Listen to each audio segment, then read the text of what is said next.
Radio y televisión virtual. Estamos a la vanguardia en las comunicaciones con la nueva era de la tecnología, con su programa Así es mi Valle, con información del Valle del Cauca, Colombia y el mundo. Trabajamos para llevar la más completa información en los campos cultural, social, político y deportivo, con Ana Milena García y Enuer Trujillo. Estamos de lunes a viernes de 6 a 7 p.m.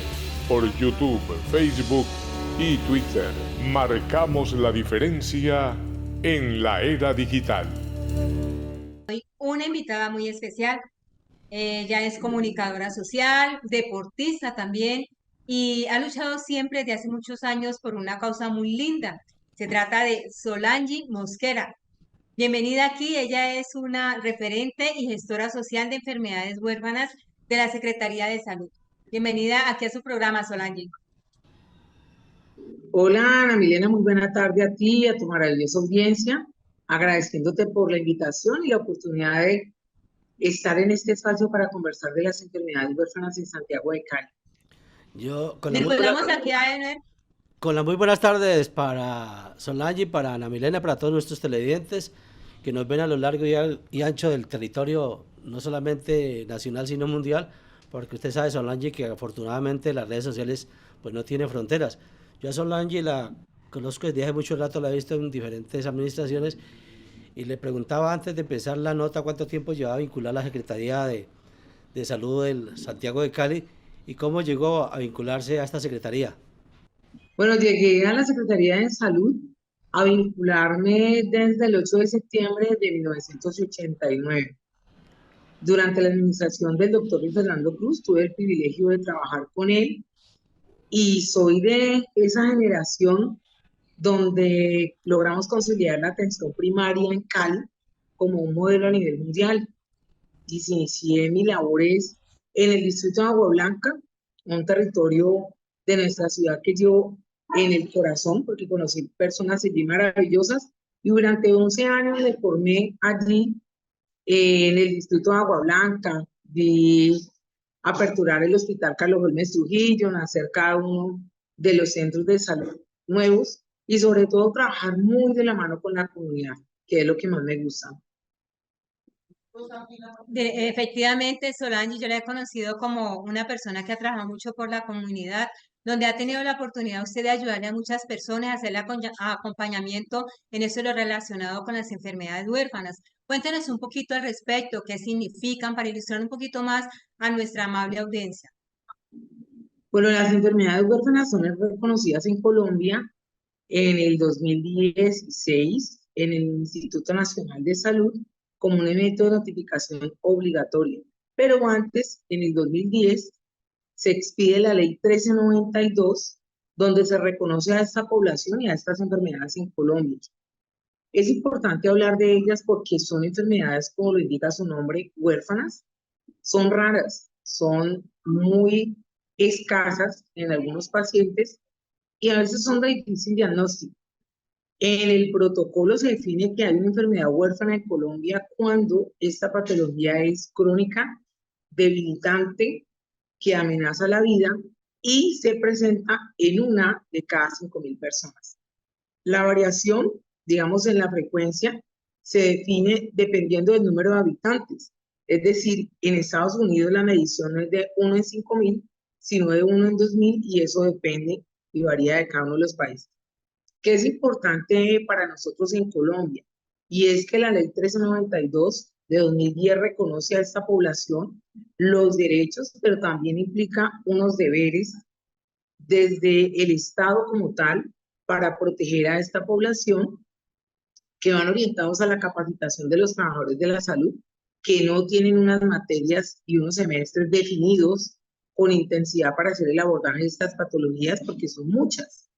En este momento en Colombia se han podido establecer en el estado actual, que es el que se sale en la resolución 023 del 4 de enero de 2023, que hay 2.247 patologías, con un registro poblacional a la fecha de unas 92.000 personas en Colombia, de las cuales alrededor del 8.5% están notificadas en Cali, siendo Cali una de las ciudades que más reporta estas patologías en Colombia. No es porque aquí hayan más, es porque aquí hemos hecho un trabajo muy juicioso con el equipo de vigilancia de la Secretaría de Salud, de vigilancia epidemiológica, y todo lo que es el sector público y privado en cuanto a la formación del talento humano, la sensibilización y la responsabilidad de hacer notificación oportuna, diagnósticos de esta población y reconocerlos para validar sus derechos en salud.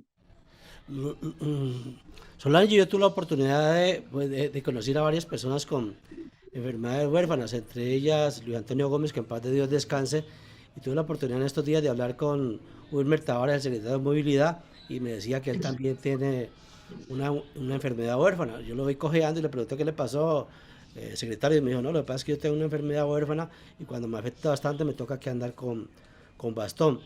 Y desafortunadamente también ese es un dato que hay que entregar, por lo menos le pasó a Luis Antonio Gómez, los tratamientos son muy costosos y normalmente hay que hacer un proceso muy desgastador para que le reconozcan esos medicamentos. Me decía se le iba cayendo, cuando le estaba afectando bastante la enfermedad, se le iba cayendo la piel.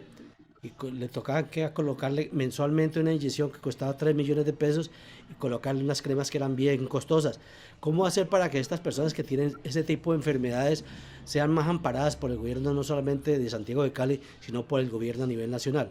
Bueno, tenemos la Ley Estatutaria de Salud, que es la Ley 1751 de 2015. Esta ley en su artículo 11 dice que son sujetos de protección especial todas aquellas personas que son 2 puntos: menores de edad, personas adultas mayores, embarazadas, personas con discapacidad y enfermedades huérfanas. La materialización de esta protección por parte del Estado, digamos que en Cali la hemos trabajado de una manera muy articulada con los prestadores de servicios de salud. Nos dimos a la tarea desde el 23 de febrero de 2017 de crear unas rutas de atención para el acceso de estos pacientes específicamente al sistema de salud. Hasta la hora lo hemos logrado, tenemos referentes, o sea, responsables del aporte de esta población en cada una de las 3 EPS que presta aquí sus servicios. Tenemos unos referentes, tenemos estas rutas y también trabajamos durante un buen tiempo para que se eliminaran las barreras económicas. ¿Qué es importante anotar como primer punto? 1. Los medicamentos de las personas con enfermedades huérfanas siempre los ha costeado el Estado. ¿Por qué? Porque cuando la persona está reportada en el sistema de vigilancia epidemiológica, le hacen el MIPRES, se le da el medicamento, el recobro siempre se hace ante el ADRES, y el ADRES es el Estado, es decir, que la EPS no paga el tratamiento. La EPS hace un proceso de intermediación entre el profesional que hace la formulación, que hace el diagnóstico de la formulación del paciente, y se carga en el MIPRES, obviamente para saber que es un paciente con enfermedad huérfana y que está notificado por los costos, pero la EPS nunca lo paga. La EPS gestiona el recobro del recurso ante la ADRES y esto siempre lo ha pagado el gobierno. ¿Cuál es el problema? Y el problema es que en este momento, como es de conocimiento público, el sistema de salud en Colombia desde hace 30 años es un negocio. Y como todos los negocios, pues quienes intervienen en él o intermedian en el sistema quieren sacar también una rentabilidad. A veces esta intermediación en las EPS, sobre todo para nuestra población con enfermedades huérfanas, se nos ha convertido en un verdadero cuello de botella, porque hay una estrangulación reflejada en la oportunidad y en la prestación del servicio con responsabilidad, orientado a que no siempre el paciente tiene el acceso de manera oportuna. Desafortunadamente, Milena, sí hay muchos temas. Ahora va a ser mucho más preocupante y qué bueno que tengamos a Solange aquí, porque como están afectando las diferentes EPS, recuerden lo que acaba ya de tomar como decisión también la SURA. Esto va a afectar lógicamente al usuario, ¿no? El usuario será el afectado con este inconveniente, porque ellos son los que hacen el proceso para el tema de recibir sus medicamentos. Y ahora creo, Solange, no sé si estoy equivocado, se les va a complicar un poco el tema ahora que está pidiendo todos estos casos con las diferentes EPS a nivel nacional. Continúe, Solange, ahora sí. Bueno, es importante anotar que los problemas del sistema de salud no nacen hace 2 años. El sistema de salud viene en crisis desde hace unos 10 años. Y esto era un escenario que se veía venir. La intermediación en el tema de los recursos de la salud por parte de las EPS, digamos que si el ejercicio y el modelo que está en el papel se hubiese ejecutado tal cual y de manera literal, no estaríamos en este escenario. El problema es que, según lo que ha encontrado la Contraloría a nivel nacional y diferentes entes de control, es que estos recursos se han empleado en otras actividades que no son específicamente la prestación del servicio, sino en otros negocios. Se ha encontrado que no hay unas reservas técnicas, es decir, un colchón o una caja que permita salvaguardar la prestación de los servicios. Y esto, digamos, ha llevado a que más de 110 EPS hasta la fecha hayan sido liquidadas en el país. ¿Qué es lo de ley? Con el caso puntual que me estás planteando de Sura, y es que ellos solicitaron un desmonte gradual para trabajar en el sistema de salud y prestar ese tipo de servicios, y como su nombre mismo lo dice, es gradual. Hay unos compromisos legales en los que ellos no pueden afectar la prestación del servicio, es raya, digamos, en lo poco profesional y ético generar pánico dentro de la comunidad. Y lo que debe generar es una claridad en la información para que todos los usuarios de esta EPS podamos acceder a los servicios con normalidad. Entonces, aquí digamos que cuando el centro de la prestación del servicio no es la vida, pues se presenta todo lo que estamos viendo en este momento en el país, donde la discusión no es por cuántas vidas se salvan, sino cuántos réditos quedan a quienes tienen en sus manos la salud como un negocio y a los pacientes como una mercancía. Solange, una pregunta que me nace a raíz de esta respuesta. ¿El desmonte sería gradual, pero tiene que ver con el visto bueno del gobierno nacional? Claro que sí, o sea, ellos están haciendo el procedimiento que también pidió en su momento compensar una vez se hunde la reforma de la salud, que piden también retirarse de la prestación de los servicios, pero esto tiene unos pasos que deben garantizar la prestación de los mismos. Comeva, hace 2 años, creo que fue el 24 o 23 de febrero, si no estoy mal, también fue liquidada y todos sus usuarios fueron trasladados a otras EPS donde están siendo atendidos en este momento. Digamos que el problema neurálgico para los pacientes con enfermedades huérfanas en buena medida es la intermediación de las EPS, que en muchos casos demoran los tratamientos, demoran la autorización de los medicamentos, porque siempre hacen unos cálculos en réditos. La demora también está en que las citas de especialistas son muy espaciadas, son escasas porque tienen una alta rotación de personal.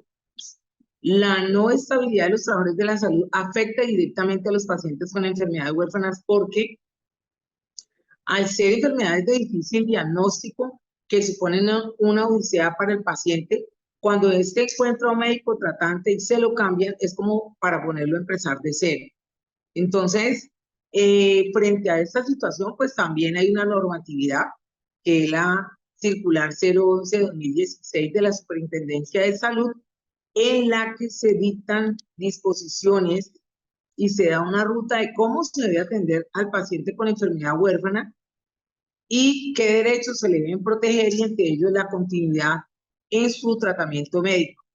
Pero obviamente pues es vulnerado reiterativamente este derecho porque las EPS tienen a discreción contratar su red de prestadores y cuando consideran que el negocio no es rentable, entonces cambian de prestador y eso implica de que el paciente cambia también el médico tratante. Sin embargo, tenemos muchos casos que a través de la tutela se ha logrado que la EPS mantenga la prestación del servicio para estos pacientes en determinadas IPS que tienen los especialistas y que se respete la trayectoria con el médico tratante. La inclusión, Solange, de este tipo de pacientes que ya la han diagnosticado con determinada enfermedad huérfana, ha sido muy difícil ese transcurrir durante todos estos años y ahora con esta problemática de la salud en nuestro país, y no solamente en nuestro país, sino que también se dan muchas veces a nivel mundial. ¿Qué han aplicado ustedes para poder que este tipo de pacientes no queden desprotegidos? Bueno, en este momento es claro indicar que los problemas con las EPS son de vieja data. Estoy trabajando en el tema de enfermedades huérfanas desde el 2012 y desde esa época hay problemas muy complejos en la prestación de los servicios.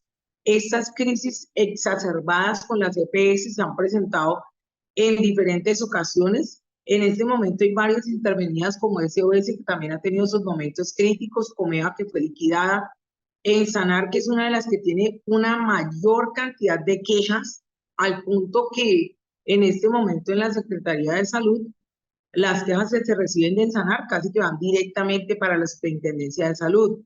Entonces, este problema de la salud no es nuevo para los pacientes de enfermedades huérfanas.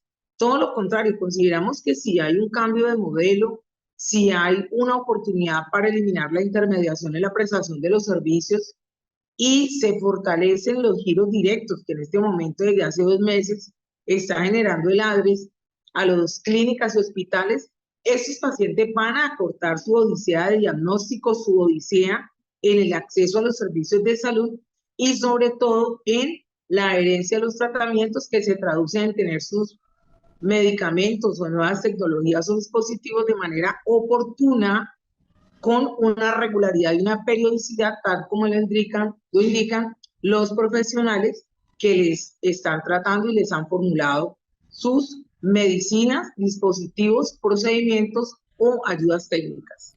De acuerdo a su respuesta, Solange, ¿podríamos decir entonces que la reforma a la salud le beneficia al pueblo colombiano?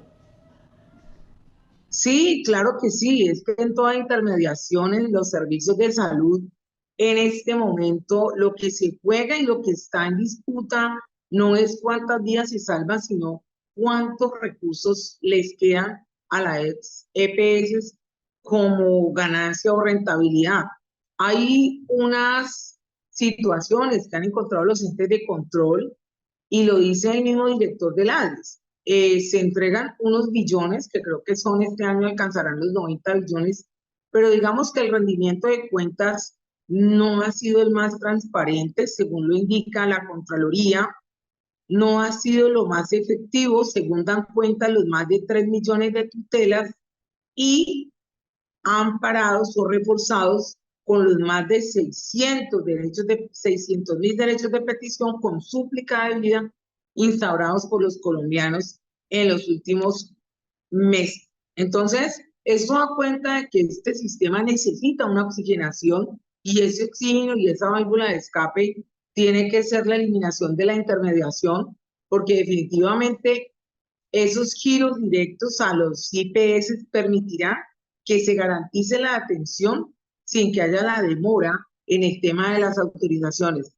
Este sistema de salud propuesto en este nuevo modelo es muy similar, por no decir que igual, al que se emplea en España, en Países Bajos, en Francia, incluso en Canadá, y me atrevería a decir también, conociendo un poco el de Brasil, donde todos los ciudadanos tienen acceso al servicio de salud independientemente de su condición social, y hay una facilidad para tener citas con especialistas, que esto también lo incluye la reforma, y es la estabilidad laboral del personal de la salud.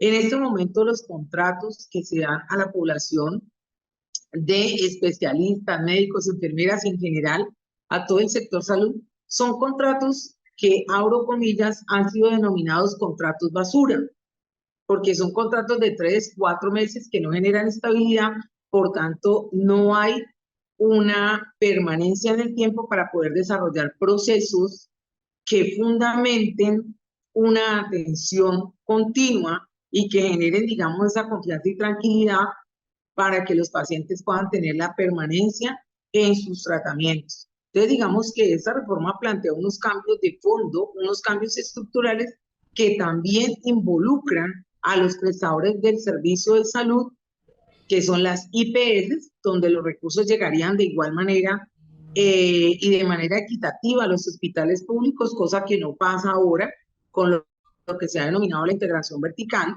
donde llegan las clínicas y hospitales, digamos, de quienes son dueños o de las EPS, y los hospitales públicos son los últimos en pagar esas carteras tan voluminosas de billones y billones de pesos.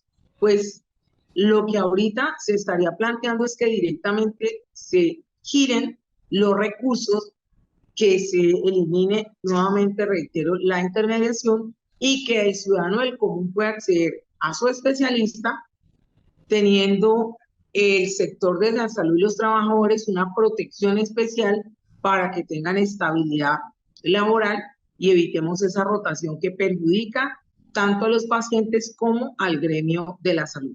Eso significa, de acuerdo a sus palabras, que la reforma a la salud va ligada a la reforma laboral, porque se le mejorarían las condiciones. No, la reforma, mira, la reforma a la salud plantea es un régimen especial, por decirlo de alguna manera, en el que se respete la estabilidad laboral de los trabajadores de la salud, donde si hay contratos, esos contratos involucran una prestación, las prestaciones sociales, donde se le dé una dignificación a ese trabajador y se le dé una garantía, tanto en el valor que se va a pagar por esa prestación de los servicios, como en las garantías también de prestaciones sociales.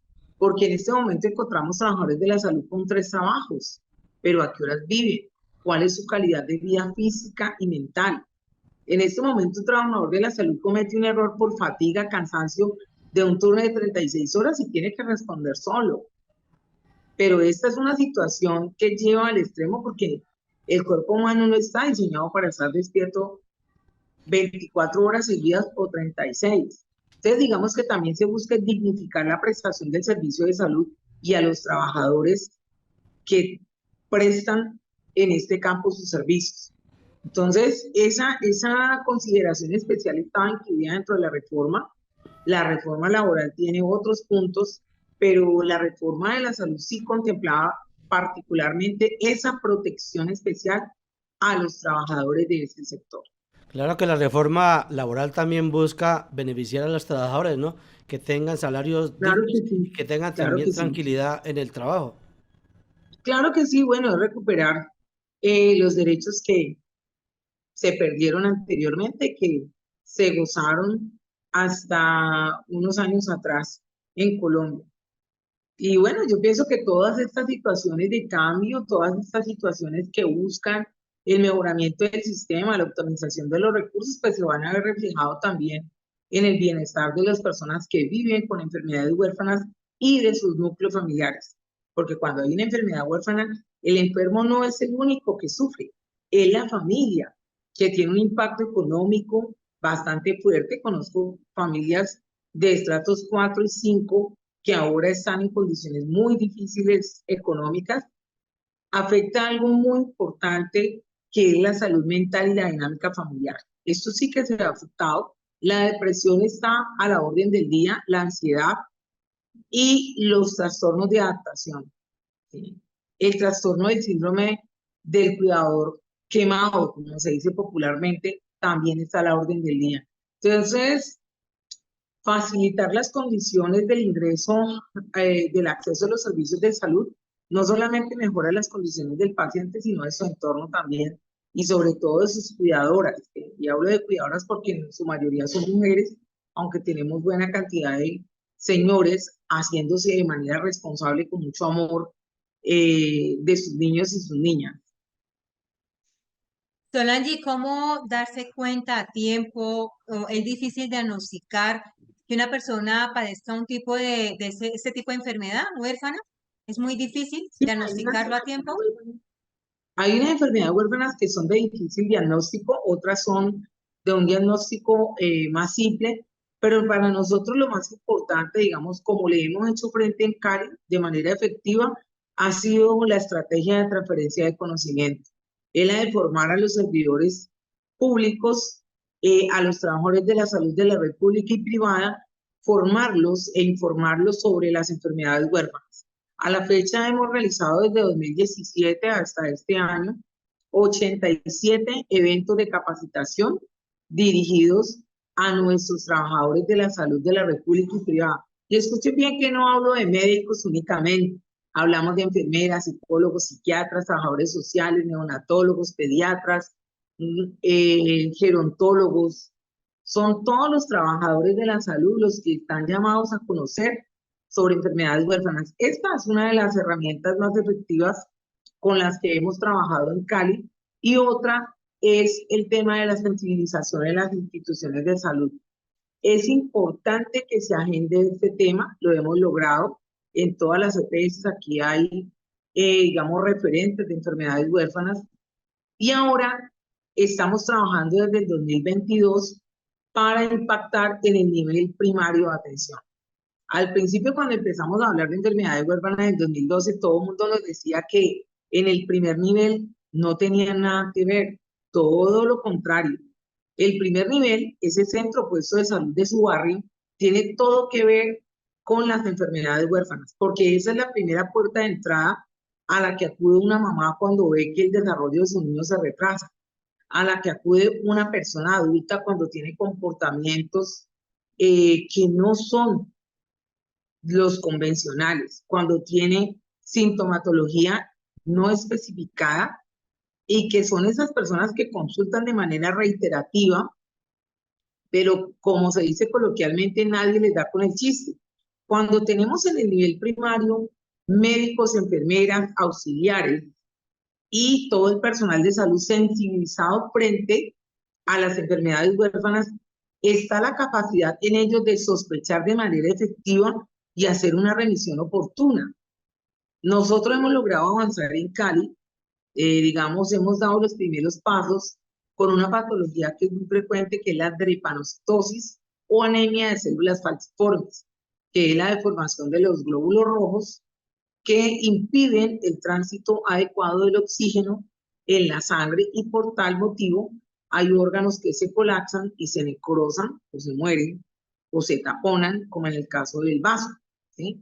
Entonces, esta patología es una patología de bajo costo siempre y cuando se prevenga, es hereditaria, es recesiva, es decir, que debe tener el papá y la mamá, deben tener cada uno una copia del gen para que nazca un hijo con la enfermedad o con el rasgo, y es muy fácil de diagnosticar. Todos los medicamentos, la toma del examen, todo está dentro del POST, dentro del plan obligatorio de salud.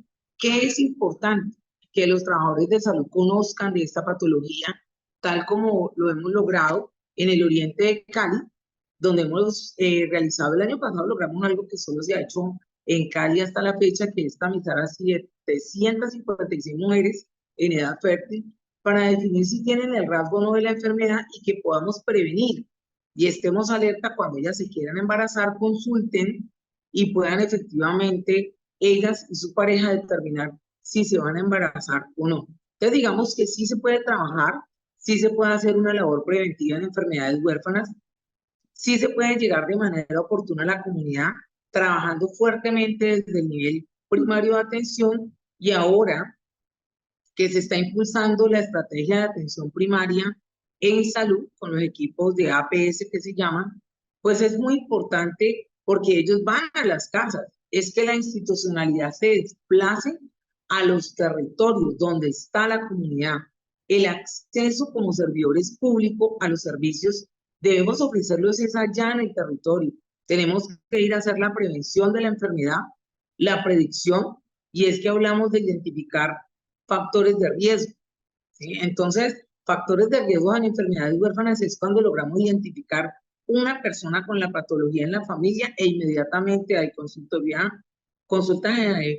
genética preconcepcional para la mamá si está en edad fértil, pero también tenemos la opción de que los médicos puedan hacer la remisión y los otros hermanitos del paciente o los otros adultos de la familia también sean revisados por el médico especialista, que se les haga su consulta genética, dependiendo sea el caso, y poder hacer intervención temprana de pacientes que tengan enfermedades huérfanas, que aún no tengan síntomas, y prevenir que tengan discapacidades que pueden ser evitables. Solange, usted como una trabajadora incansable, acompañando también a las familias, porque como usted lo dice, no solamente es al paciente, sino también a esas personas que tienen que cuidar diariamente y que se esfuerzan mucho, que no solamente es de estratos bajos, sino también altos. ¿Cómo reciben ellos ese acompañamiento suyo? ¿Cómo se sienten? A partir también de su experiencia. Bueno, el acompañamiento que brindamos desde la Secretaría de Salud es un acompañamiento primero en información. Nosotros consideramos que la pedagogía es la clave fundamental, no solamente para los trabajadores de salud de la red pública y privada, se los formamos con la estrategia de transferencia del conocimiento, sino que consideramos que para la comunidad también es importante conocer de la patología que tienen diagnosticada, pero también de sus deberes y de sus derechos. En esto hemos hecho hincapié porque hay una normatividad y pues infortunadamente ustedes saben que la tutela se convirtió en la herramienta eh, primordial para defender los derechos en salud. Digo infortunadamente porque la tutela se creó, digamos, con unos fines sí de protección, pero la salud en Colombia se fue a los estrados judiciales. La mayoría de los jueces en Colombia han tenido en sus manos una tutela para validación de la prestación de los servicios de salud. Entonces nos interesa que las personas conozcan cuáles son sus derechos, que tengan información acerca de las patologías, pero que también se genere en ellos una sinergia en orientada a tener relación, intercambio de experiencias, porque esto alivia de una u otra manera la fatiga y el agobio emocional. Tener una enfermedad huérfana y vivir con ella es darse cuenta que en algunos casos se va a dejar de caminar, se va a perder la visión, se va a perder el aula, se va a perder el oído o se van a perder facultades en sus capacidades de salud mental por el mismo curso natural de la enfermedad. Entonces es importante que los pacientes conozcan esto, que puedan establecer un proyecto de vida, porque hay vida más allá del diagnóstico, el reto empieza después del diagnóstico, pero la esperanza no se pierde mientras haya vida. Es importante también para nosotros orientar a los pacientes que deben estar a la vanguardia de las nuevas tecnologías y esto lo podemos lograr cuando ellos están informados y cuando se intercambian experiencias de unos con otros, aunque las historias sean diferentes. Digamos, la Solange, usted es Secretaría, una ¿sí? Solange, usted es una gran referente porque también en carne propia vivió su situación Ujú. y gracias a Dios pues pudo salir adelante con la ayuda de la familia, igualmente pues con otras personas que quizás el Señor puso en su camino. Cuéntenos un poquito de su experiencia, cómo ha sido, cómo fue, para que también los que televidentes tengan la oportunidad de decir lo que acabas de decir tú. Hay más esperanza en la vida, así tengamos un diagnóstico que sea adverso a lo que uno quizás hubiese querido que no pasara, ¿no? Bueno, yo tengo una enfermedad huérfana, mi enfermedad se llama retinosis pigmentaria, me la diagnosticaron cuando tenía 12 años, gracias a mi profesora Sara. Una vez finalizó quinto de primaria, el último día la profesora se acerca a mi mamá, la felicita y le dice que es importante que atienda mi salud visual porque así no esté llorando, siempre mis ojos están húmedos con lágrimas. Le contó todas las travesías que hacía, que siempre fue una niña delgada pero muy alta. No salía al descanso por quedarme en ese primer puesto para que no me lo quitaran porque de lejos no podía ver. Y es allí cuando mi mamá, muy atenta, me lleva al Hospital Universitario del Valle, donde me hacen el diagnóstico a los 12 años. La vida me cambió porque precisamente el médico que me trataba, el día que él no estuvo, me atendió otra persona que fue la única vez que me vio. Y ese día fue un trauma muy grande porque me dijo de muy mala manera que me iba a quedar ciega, que no tenía futuro, que no había esperanza. Y esto me generó un dolor muy grande emocional. Pienso que aquí te hago un paréntesis, Ana Milena, para hacer un llamado a todos los médicos, y es que los niños entienden, los niños comprenden, y hay que ser más empáticos y proteger más esa salud mental de los niños cuando se habla del diagnóstico y cuando se habla del pronóstico. ¿Sí? Hay que ser muy cuidadosos porque esto marca un antes y un después en la vida de un paciente con un diagnóstico de enfermedad huérfana o una enfermedad crónica catastrófica. Entonces, bueno, pues yo durante varios años sí tuve muy dolida con todo esto, me llené de muchos miedos, pero bueno, cuando tenía 17 años tomé la decisión de asumir mi vida como un reto permanente y desde ahí ha sido una carrera imparable, una carrera incansable, donde he competido conmigo misma muy fuerte para lograr alcanzar los objetivos de ser publicista de la Academia de Dibujo Profesional, comunicadora social de la Universidad Santiago de Cali, ser en ese momento máster en enfermedades raras de la Universidad de Valencia en España, haber estudiado modelaje en top class en los años 90 y recientemente haberme programado una gira para irme sola por Europa a visitar 4 países y haber estado también sola visitando los Estados Unidos, dándome un regalo de vida y demostrándome a mí misma que puedo. Pero esto obviamente no lo habría podido lograr sin el apoyo incondicional de mis papás y de mi mamá, mi papá, mi familia, que siempre han creído en que tengo las capacidades y como decía mi mamá, pues que ella me decía que a los 12 años yo era indomable porque todo lo quería hacer.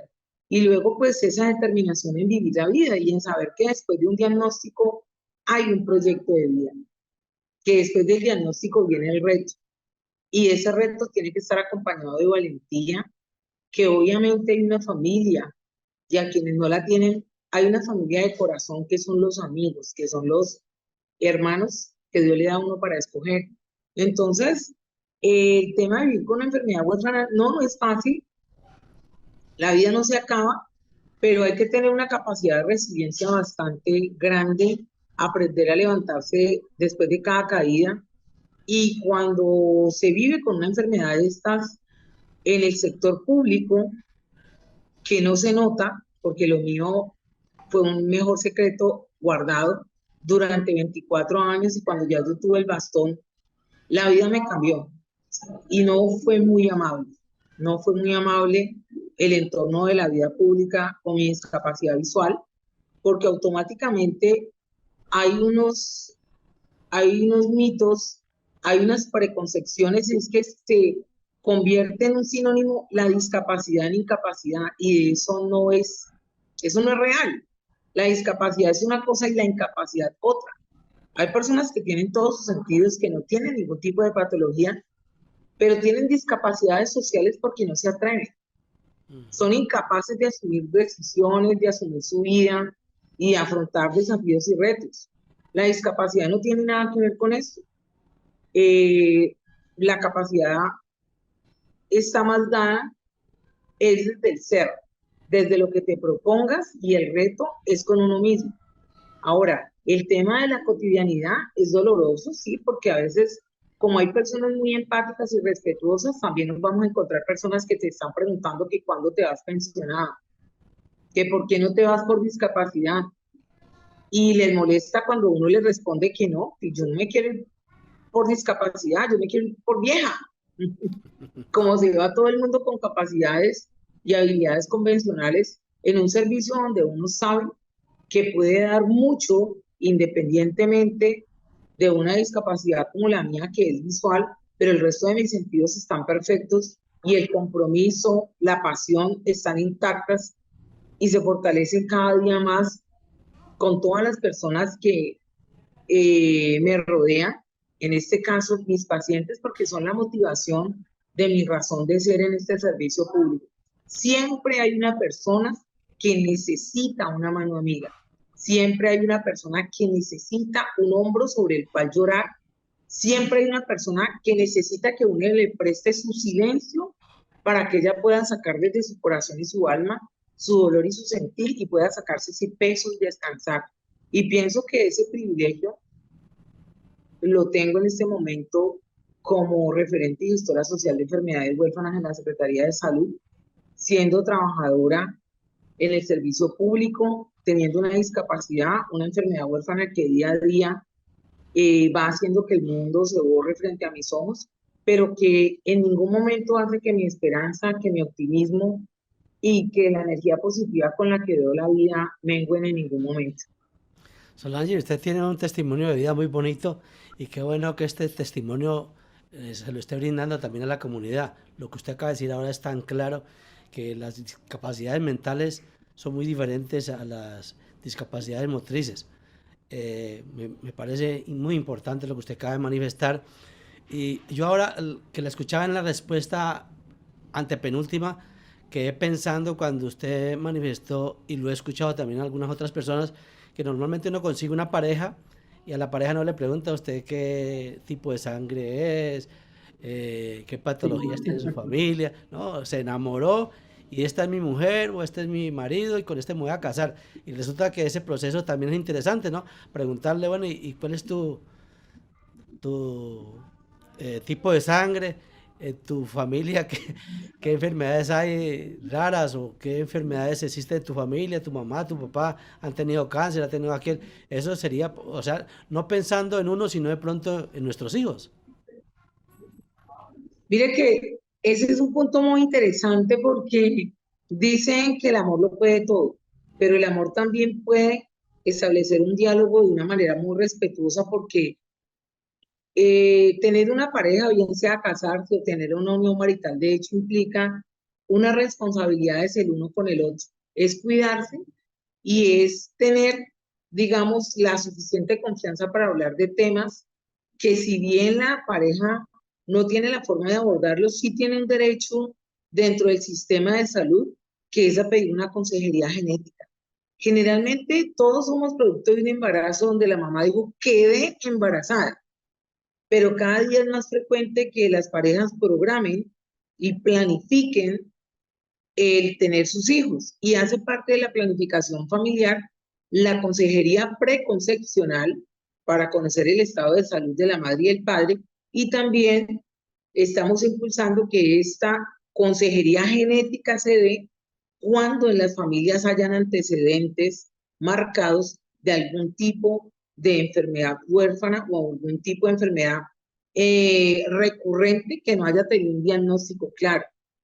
Y bueno, esto tiene que ir a ser cada día una conversación más cotidiana, cada día ir naturalizando más el tema de hablar de la genética básica en todos los espacios de la comunidad, porque nos va a permitir tener una población más sana, evitar embarazos no deseados o con resultados que son funestos, bajar la carga de discapacidad y pienso que hay maneras también de disfrutar la paternidad. Conozco parejas que de hecho por su genética no pueden ser padres, se aman, no pueden ser padres biológicamente, pero hay alternativas como la adopción, como la fertilización in vitro, porque la ciencia en este momento pues tiene unos alcances inimaginables, pero hay que ofrecerle alternativas tanto a hombres como mujeres que desean ser padres y madres para que puedan realmente gozar de esa bendición y esa plenitud que es ser padres cuando se quiere. Y también hace parte de esto del autocuidado, porque tenemos pacientes con enfermedades huérfanas o con rasgos genéticos que son propensas a las hemorragias, ¿sí? Como las que tienen, que son portadoras de los genes de hemofilia o que tienen trastornos de von Willebrand, que es trastornos de la coagulación, o que tienen drepanocitosis. Es importante que en nuestra agenda de salud preventiva incluyamos ese tipo de consultas para hacérselas al médico, que todo lo que veamos raro en la familia lo asumamos con seriedad, lo asumamos con responsabilidad. Y hay otro factor que es importante y considero que es clave. Clave para las relaciones humanas, claves para la salud mental, y es sacar de la agenda todo lo que tenga que ver con las culpas. Doctora, Porque la genética es una cuestión, digamos que del azar. Y ningún padre en este momento es culpable de que un hijo nazca con una enfermedad huérfana. Eso es algo que uno trabaja mucho con los cuidadores, porque hay muchas mamás que se sienten culpables y tenemos que trabajar también en esa parte de la salud mental. Aquí no hay culpables. El tema es que hay que asumir responsabilidades con la parte de la prevención. Cuando ya se tuvo un hijo con una enfermedad huérfana, indiscutiblemente es necesario ir a una consultoría de preconcepcional y a una consulta genética. Es muy importante. Y lo mejor de todo, el sistema de salud siempre, ahora que se han ganado todos estos derechos, pues van a permanecer. Y ese derecho a la consulta preconcepcional lo tenemos absolutamente todas las mujeres y todos los hombres, porque cuando hablamos de maternidad, de paternidad, se involucra siempre a la pareja. Doctora, sáqueme una duda. Usted que es bien conocedora del tema. ¿Es mito o es realidad que si yo tengo una pareja con el mismo tipo de sangre, existe la posibilidad de que venga con alguna enfermedad? Y la otra, ¿es cierto o es falso que si tengo un hijo con una tía, una prima, o sea, con familiares también existe esa posibilidad? ¿Eso es real o es mentira? Es importante anotar que no es un mito, es una realidad. Sí se presentan dificultades cuando los tipos de sangre son igual. Y es importante que esas relaciones de endogamia, digamos que a veces son prácticas en algunas regiones del país que tienen estas prácticas de casarse entre primos, primas, en primer grado de consanguinidad, pues sí, sí traen sus consecuencias en cuanto a enfermedades huérfanas y efectos congénitos. Y pues para ello me encantaría que pudieran invitar al programa algún experto o experta en genética para que pueda ahondar en el tema. Lo que les puedo decir como referente es que es una de las preguntas obligadas que generalmente se hacen y las hacemos desde, digamos, la parte primaria para ir conociendo un poco más a las familias, pero sí tiene sus consecuencias funestas en muchos casos. Solange, ya retomando un poquito de quién es Solange, todas esas actividades que ha hecho, esos viajes, porque les cuento a los televidentes que Solange a todo el mundo nos tenía súper encantadas con ese paseo que se dio, se disfrutó ese regalo de vida que se hizo y también no nos puede sorprender verla en un evento deportivo compitiendo en natación y en bowling también visual. Ella también es deportista, cuéntanos un poquito cómo ha sido esa pasión por el deporte también. Bueno, el deporte siempre me ha apasionado desde que era una niña. Una vez me dieron a mí el diagnóstico a los 12 años. Eso me frustró mucho, el hecho de saber que el médico prohibió que corriera, que tuviera impactos fuertes, porque mi sueño siempre fue ir a las Olimpiadas y ser un atleta de alto rendimiento en pista, sobre todo en velocidad. Una vez frustrado y hecho 3 años en sueño, pues quise ser basquetbolista. También me sacaron de basquetbol por el tema del riesgo y los impactos. Al escondido me metí a jugar voleibol en la liga, pero cuando mi mamá se enteró me sacó. Y el único deporte, digamos, que pude negociar con mi médico en su momento y con mi mamá fue la natación, exceptuando los clavados, aunque confieso que yo hacía clavados. Pude, digamos, practicar la natación, hice competencias en el 1992 con la alcaldía de Cali, jugué los Juegos de Trabajadores Públicos, estuve en Armenia participando en esos juegos, gané algunas medallas, soy parte del grupo, en su momento fui parte del grupo de salvamento y rescate acuático de la Cruz Roja, porque también soy voluntaria de la Cruz Roja desde los 16 años, y eso es algo que nunca se pierde. En el año 2014, gracias a la invitación que me hace Zuli Anacona Peña, una amiga de la alcaldía, también colega, también con discapacidad visual, para entrar a jugar bolos, pues inició toda una carrera jugando bolos con la Liga del Valle. La Liga del Valle tiene un capítulo para personas con discapacidad y personas con discapacidad visual.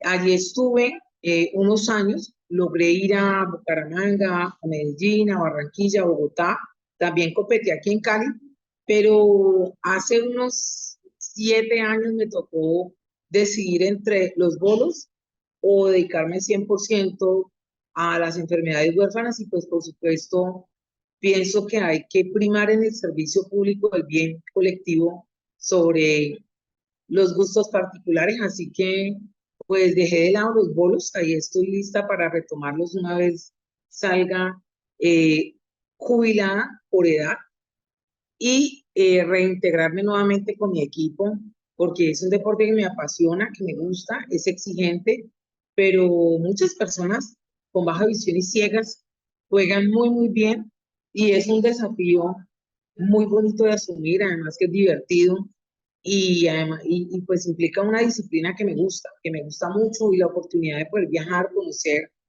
muchas personas también que allí tienen enfermedades huérfanas y que esta situación de salud no ha impedido que puedan desarrollar un proyecto de vida exitoso, como es el caso de mi amiga Angélica Conde, que ha sido campeona nacional y que en este momento está como deportista apoyada en el Valle del Cauca. Las personas que quieran de pronto abordarla, Solange, para que le dé ese aliento, las escuche y también la ruta a seguir, si le llegan en un momento determinado a diagnosticar una enfermedad huérfana, qué deben de hacer, a dónde deben ubicarla, si hay una Bueno, página especial. nosotros tenemos, Ana Milena, unos canales de comunicación que los creamos desde el equipo de trabajo desde 2019, unos, otros desde antes.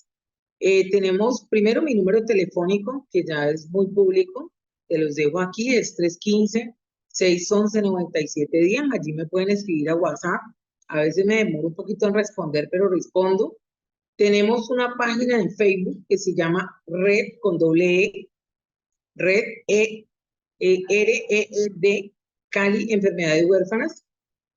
La palabra red con doble E. Red Cali Enfermedades Huérfanas está en Facebook y el canal de YouTube también se llama igual. Allí nos pueden escribir en la página de Facebook por Messenger.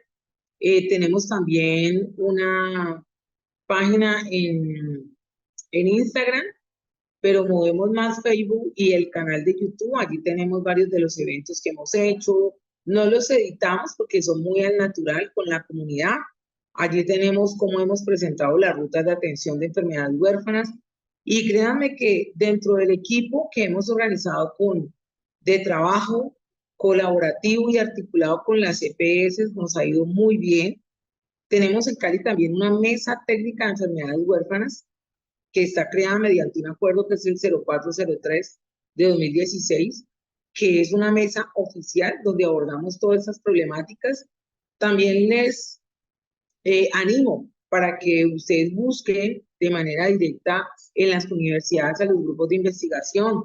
Si quieren conocer más, está el grupo MACOS, que es de la Universidad del Valle, está el grupo del CIACER, que está en la Universidad ICESI, también la Javeriana tiene un grupo de investigación muy bueno, y ellos, digamos que asisten a la mesa técnica y allí pues abordamos los temas que son de interés general para la población. Pero básicamente en la Secretaría de Salud, allí les doy mi número telefónico y un correo institucional, que es mi correo institucional, que es Solange. Solange se escribe SOLANY de yuca y de iglesia, .mosquera@cali.gov.co. Sí, mi Solange, es importante dar este tipo de información porque yo me imagino que muchos pueden estar interesados. Solange, pero usted no me contestó, ¿cómo fue esa experiencia de ese viaje sola y pues ese reto que usted tuvo para darse en la vida? Bueno, haber planeado este reto me llevó un tiempo, me llevó unos años. Antes debo contarles que como cualquier paciente de enfermedad huérfana, pues hay momentos de crisis. Tuve un año y medio de una depresión muy severa, muy fuerte.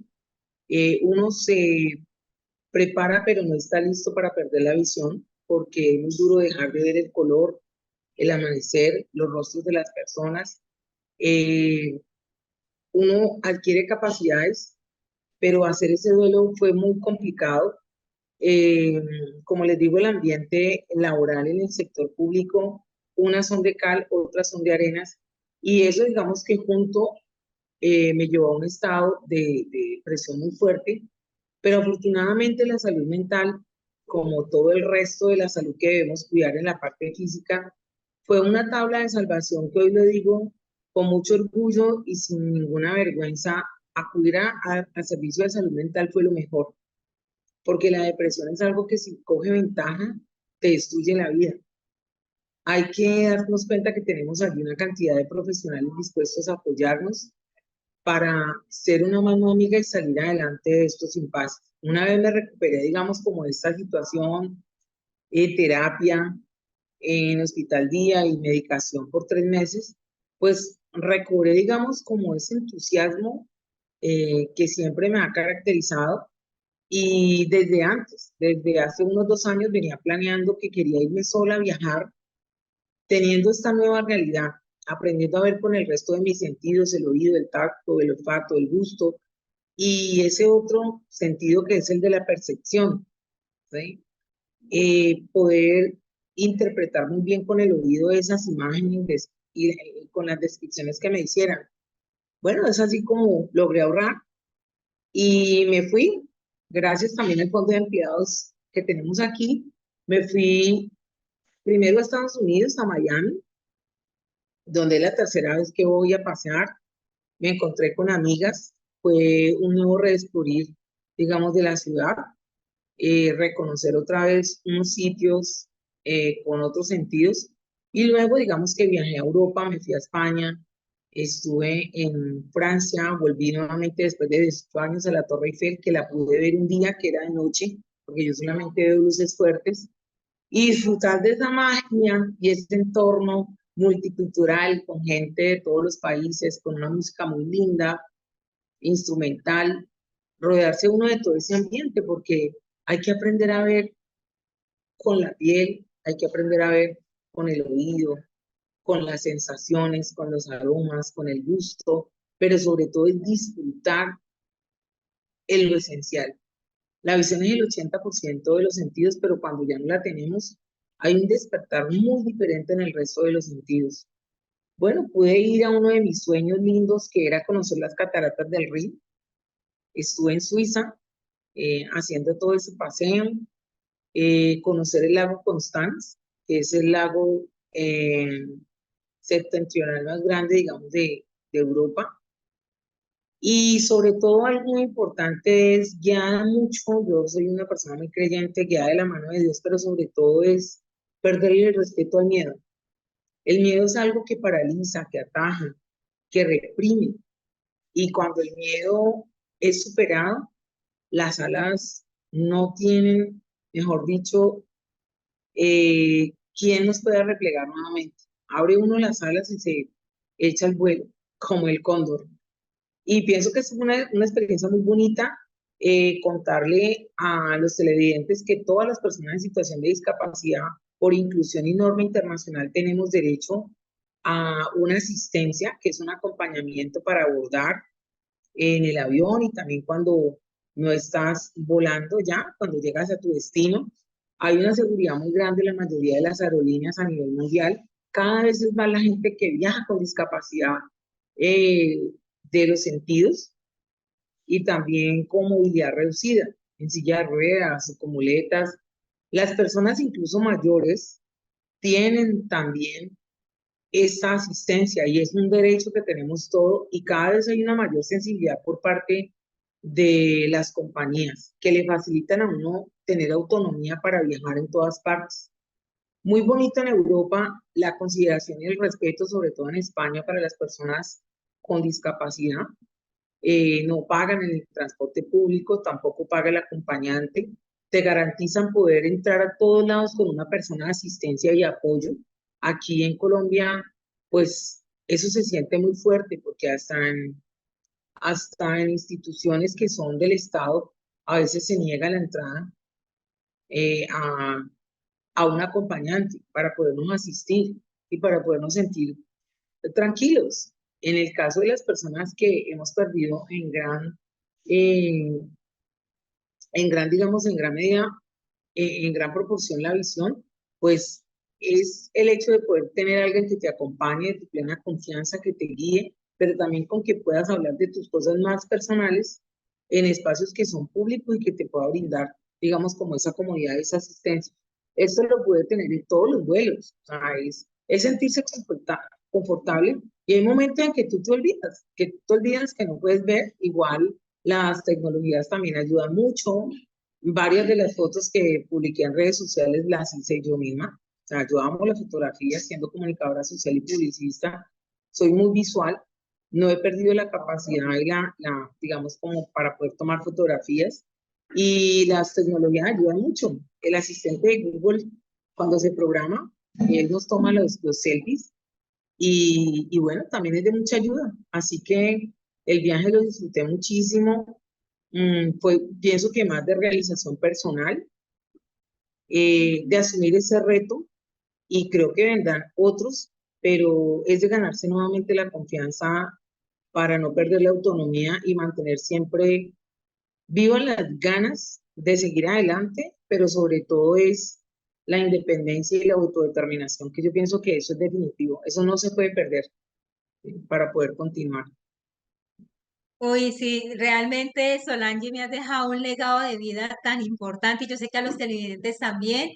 Me ericé de ver cómo iba relatando poco a poco todo lo que hiciste de ese viaje y sobre todo me quedo con la liberación de culpas, liberar los miedos que realmente, ¿verdad? Eso a veces carcome el alma de las personas y no dejan que avancen.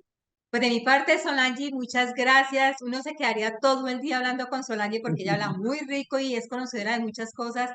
Y como usted siempre sabe, yo me la llevo en el corazón, siempre me la llevo en el corazón y siempre estoy pendiente de qué hace Solange por las actividades que hace tan bonitas. Y pues muchas gracias, Solange, por acompañarnos en el día de hoy.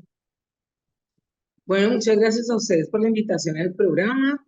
Gracias a tus televidentes por la fidelidad con este espacio que le abre las puertas a la comunidad para tener información de primera mano sobre temas de interés, como el que abordamos hoy, que es el de las enfermedades huérfanas.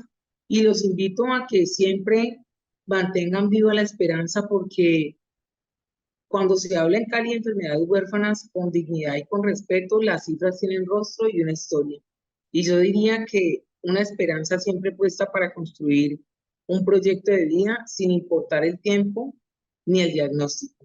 A Solange, muy amable, muchas gracias. Nos entrega una historia de vida muy bonita. Amables televidentes, pues de esta forma hemos llegado. Esperemos que queden ilustrados en primer lugar sobre el tema de las enfermedades huérfanas y en segundo lugar, pues conocer que la discapacidad muchas veces la mental prima por encima de todo tipo de incapacidades. Muy amables, muchas gracias.